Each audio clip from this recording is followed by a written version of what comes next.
CES 2022 just announced a bunch of tech this time around, and with the current PC market being pretty harsh when it comes to pricing and availability of components, is there anything that is worth looking into grabbing for the new year? Today, we will be rounding up all of CES 2022 and taking a look at the main highlights for PC hardware, components, and other products you might be interested in. Let's take a look. Let's first start off with Intel, which just recently taken back the crown of being the fastest for gaming with its new Alder Lake CPUs, notably being the 12900K. But now Intel is going to try and not only one-up AMD, but themselves with the new KS series processors with a boost clock of 5.5 GHz for single-core performance, as well as 5 GHz on multi-core performance as well right out of the box. Intel's new KS series processors is said to be released around the end of this quarter and already seems promising, but does leave some rather hot questions in the air. Right now, the 12900K is a super fast and power-hungry processor that gets pretty toasty even when cooled by a liquid cooler. The new KS series processors will most definitely burn a hole through your wallet with that 5.5 GHz speed,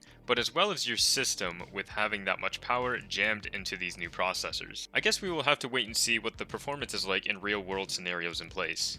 Keeping on the topic of 12th gen, Intel has also brought the desktop 12th gen series to mobile with their H series mobile processors for their new gaming laptops, as well as introducing the new P series mobile processors being branded for the enthusiast in mind, with performance built into a thin and light design. Being able to do heavy workloads like animation, 4K video editing and rendering, or even rig creation seen with Intel's demo being faster and more efficient is some seriously good performance on the go.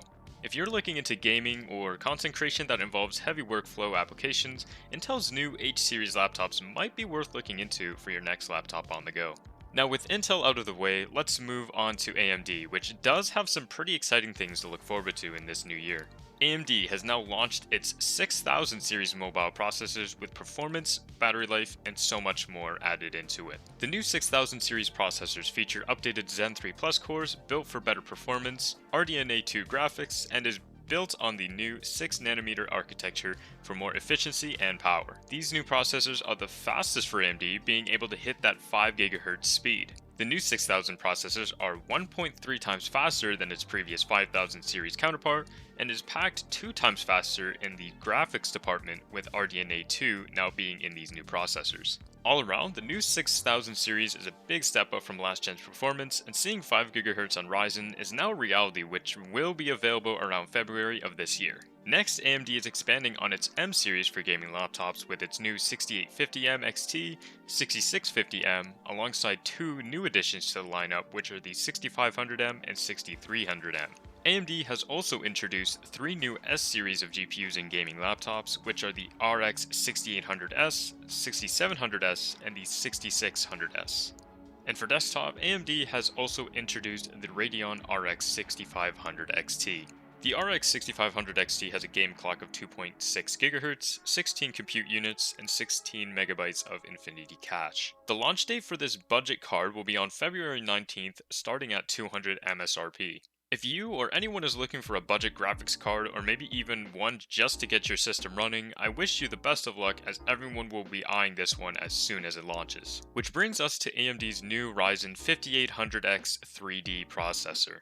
The new 5800X 3D is the first mainstream CPU to utilize its 3D cache technology alongside its normal 2D cache. It features 8 cores, 16 threads, 3.4 GHz for the base clock with a boost of up to 4.5 GHz, a 105 watt TDP, and a large 64 MB of AMD's 3D V-cache. This new processor with its new 3D V-cache is 15% faster than the current fastest gaming CPU from AMD, the 5900X. And believe it or not, does actually beat Intel's new 12900K, making AMD back on the top for the fastest gaming CPU on the market. The Ryzen 5800X 3D will be releasing around the spring of this year, but will this stay for long with Intel's new KS series on the horizon with a blistering fast 5.5 GHz?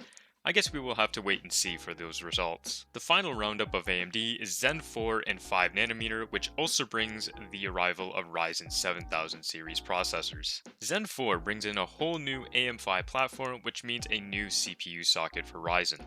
With this new socket for Ryzen 7000, it will have support for PCI Express Gen 5, DDR5 memory, and much more to come. Ryzen 7000 alongside its new AM5 platform is said to be released around the second half of this year. Now, the last big thing on our list is our friends over at Nvidia.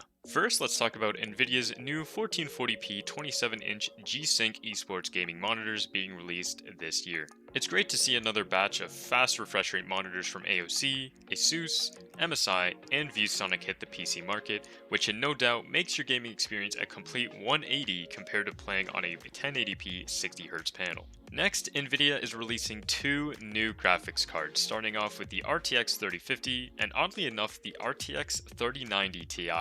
Starting off with the 3050, this will be the first GPU from the 50 series of Nvidia cards being capable of running RTX on, as well with DLSS.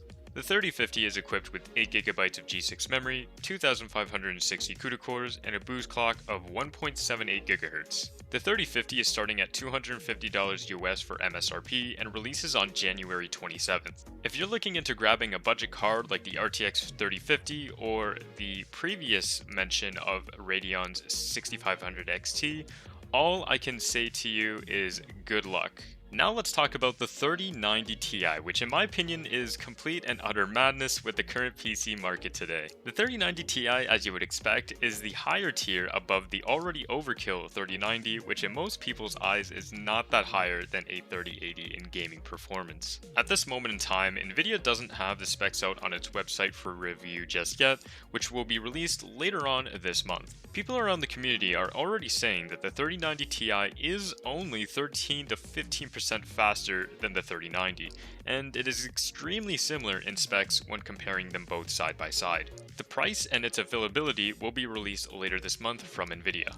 In a way, this almost matches the same dilemma we have with the RTX 3080 and 3090, only being around a 15% performance gap in some cases.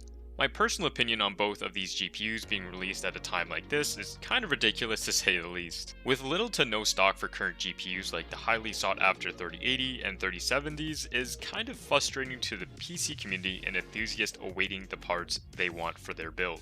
If I and many others have learned when it comes to new GPU launches being filled with scalpers, bots, and a whole lot of online shenanigans happening to get these cards, there is no way any of us is going to be getting our hands on either a highly sought after 3050 for its price or the 3090 Ti being the next big thing. But with the 3090 Ti most likely having a bigger and more heftier price tag, it might just last a few more seconds on Nvidia's website before it goes out of stock to never return again. And lastly, for the roundup of CES 2022 are some other mentions from other brands and other PC products you might be interested in. If you're into water cooling, EK has got a lot of new water cooling components in the works, with a lot of collaborations being made as well. EK is releasing its new Vector Quantum 2 GPU water blocks, Velocity 2 CPU water blocks, and new collaborations with brands like MSI to bring in newer motherboards with pre-installed water mono blocks equipped on these new boards. There are also some new fittings being added to their lineup as well for even more tube bending and routing possibilities.